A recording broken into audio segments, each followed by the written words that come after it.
оценивают. Приятно, что надо говорить о своем, так сказать, коллеге. Я считаю его своим другом. Это Як Яала, или как его в народе называют, Яшка. Да. И почему мне это приятно? Приятно потому, что я его в основном уважаю как музыканта. Музыкант – это не только тот, который поет, но музыкант, который играет, который сам делает свои песни. Это очень важно, это профессионал. И он один же из первых эстонских певцов, который вышел на всесоюзную арену, очень популярный и в то же время и выступает за границей. И самое главное, для певца 20 лет это много. Это много, а он держится.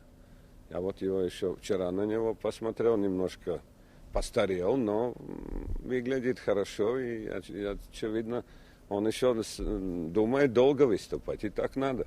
Ну что я могу сказать? Мне приятно, что 20 лет это юбилей.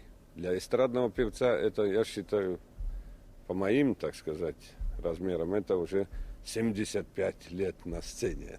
Это много, это очень много. И хорошо, что он в форме, что он много едет на машине, то в Москву, то иногда в Ригу. И, по-моему, он когда-то занимался гонками. И так всю жизнь он куда-то гонится. И это хорошо. Я могу только ему пожелать всего наилучшего.